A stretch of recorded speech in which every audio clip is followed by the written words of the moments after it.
आज आप रस पार्ट 3 को देखेंगे।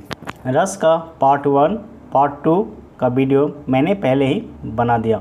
अगर आपने वह वीडियो नहीं देखा तो आप पार्ट 1 एंड पार्ट 2 का वीडियो भी ज़रूर देख लें, जिससे आपको रस के बारे में अच्छे से समझ में आ जाए।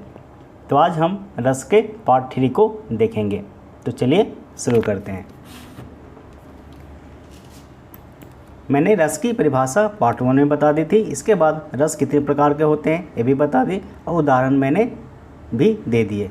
और रस की 3 परिभाषा मैंने सेकेंड वीडियो में बना दिया, यानी पार्ट 2 में दिखा दिया। आज हमारा रस का पार्ट 3 रहेगा। तो अब चलते हैं हम अद्भुत रस की परिभाषा के ऊपर। अद्भुत रस किसे कहते हैं? अद्भुत रस किसे कहते हैं? जिस समय किसी व्यक्ति के मन में किसी विचित्र तथा आश्चर्यजनक वस्तुओं को देखकर, सुनकर, तरह पढ़कर उसके मन में जो विस्मय आदि का भाव उत्पन्न होता है, उसे अद्भुत रस कहते हैं। यानी जिस समय किसी व्यक्ति के मन में किसी विचित्र अथवा आश्चर्यजनक वस्तुओं को देखकर, सुनकर तथा पढ़कर उसके मन में जो विस्मय आदि का भाव उत्पन्न होता है या अद्भुत का भाव उत्पन्न होता है, उसे अद्भुत रस कहते हैं। अब हम इसकी उदाहरण में देख लेते हैं कि अद्भुत रस किस प्रकार से हमारा होगा। उदाहरण, देख यशोदा शिशु के मुख में सकल विश्व की माया। क्योंकि जब श्री कृष्ण के मुंह में क्या था, जब मुंह खोला था तो आपको पता है कि श्री कृष्ण जब आपने देखे होंगे तो मुंह में क्या था कि विश्व की माया वह लग रही। जब यशोदा कृष्ण के मुंह खोले तो क्या दी, तो भगवान है। क्षण भर को यह बनी अचेतन, हिल न सकी कोमल खाया। मतलब उस समय अचानक देखा और माता यशोदा ने कि जो श्री कृष्ण है उसके मुंह में अचानक विश्व ज्योति दिखाई पड़ रहा है। तो उसके मन में क्या है, आश्चर्य की भाव उस समय उत्पन्न हो गई। वैसे ही आश्चर्य अद्भुत रस कहेंगे। अद्भुत रस किसे कहते हैं? जिस समय किसी व्यक्ति के मन में किसी विचित्र अथवा आश्चर्यजनक वस्तुओं को देखकर, सुनकर तथा पढ़कर उसके मन में जो विस्मय का भाव उत्पन्न होता है, उसे अद्भुत रस कहते हैं। उदाहरण, देख यशोदा शिशु के मुख में सकल विश्व की माया, क्षण भर को वह बनी अचेतन, हिल न सकी कोमल काया। यह हमारा अद्भुत रस का उदाहरण हो गया। अब हम चलते हैं दूसरे रस पर। दूसरा रस है हमारा विभत्स रस। अब हम विभत्स रस की परिभाषा जानते हैं।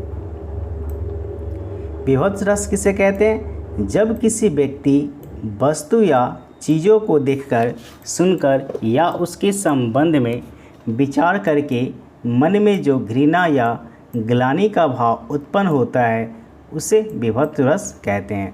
विभत्स रस किसे कहते हैं?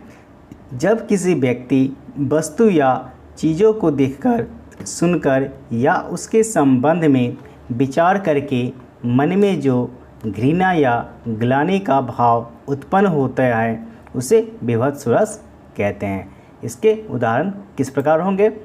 सिर पर बैठो काग आँख देव खात निकारत, खींचत जिवहि अतिही आनंद उर्धारत, गिद्ध जाघी को खोदी खोदी के मांस उपारत, स्वान आंगूरिन काटी काटी के खाद बितारत। तो इस जो वाक्य आप देख सकते हैं, इस वाक्य में क्या है कि मन में एक घृणा का भाव उत्पन्न होता है कि गिद्ध क्या किस प्रकार से खोद खोद करके उसको खा रहा है। तो एक मन में घृणा का भाव उत्पन्न होता है, इसे विभत्स रस कहेंगे। विभत्स रस किसे कहते हैं? जब किसी व्यक्ति, वस्तु या चीज़ों को देखकर,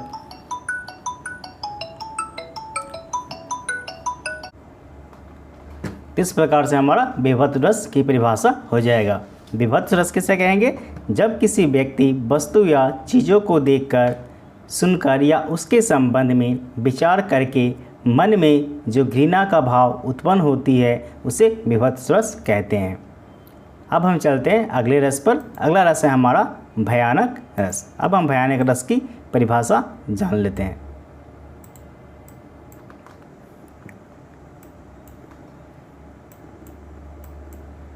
भयानक रस किसे कहते हैं? जब किसी, भय से यहाँ पे हमें ज्ञात होता है कि यहाँ पर भय की बात की जा रही है। काफ़ी सारे रस है, जैसे वात्सल्य रस, भयानक रस, रौद्र रस। इस रस से आपको ऐसे ही आपको पता चल जाएगा कि यहाँ किस चीज़ की यहाँ पर बात हो रही है। भयानक से हमें यहाँ भय की प्रतीत हो रही है कि यहाँ पर भय की बात हो रही है। चलिए हम इसकी परिभाषा भी अच्छे से जान लेते हैं। जब किसी भयानक व्यक्ति वस्तु को देखकर या उसके बारे में सुनकर या किसी दुखद घटना को याद करके मन में जो भय का भाव उत्पन्न होता है उसे भयानक रस कहते हैं। भयानक रस किसे कहते हैं? जब किसी भयानक व्यक्ति वस्तु को देखकर या उसके बारे में सुनकर किसी दुखद घटना को याद करके मन में जो भय का उत्पन्न होता है, भाव उत्पन्न होता है, उसे भयानक रस कहते हैं। यानी किसी भी चीज़ को देखकर, सुनकर, पढ़कर या ज्ञात कर कर हमारे मन में जो भय का भाव उत्पन्न होता है उसे भयानक रस कहते हैं। उदाहरण की बात करें तो अखिल यौवन के रंग उभार, हड्डियों के हिलाते कंकाल, कच्चे के चिकने काले, ब्याल के चुली कांस से बार। तो यहाँ एक भय का बात हो रहा है कि यौवन में क्या उभार होता है और हड्डियों के कंकाल जो है ये बन जाते हैं। तो यह हमारा एक भय का भाव उत्पन्न हो रहा है, इसे भयानक रस कहेंगे। चलिए एक बार फिर से देख लेते हैं।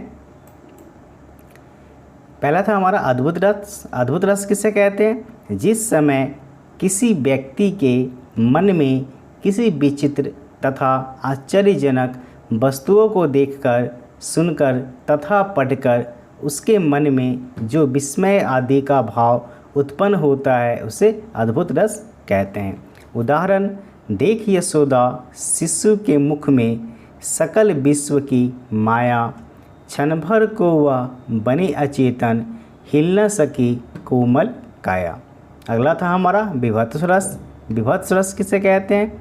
जब किसी व्यक्ति, वस्तु या चीज़ों को देखकर, सुनकर या उसके संबंध में विचार करके मन में जो घृणा या ग्लानि का भाव उत्पन्न होती है उसे विभत्स रस कहते हैं। जैसे सिर पर बैठो काग आँख देव खात निकारत, खींचत जिवहि अति ही आनंद उर्धारत, गिद्ध जागी को खोदी खोदी के मांस उपारत, स्वान आंगूरिन काटी काटी के खात बिदारत। यह हमारा विभत्स रस की उदाहरण हो गई।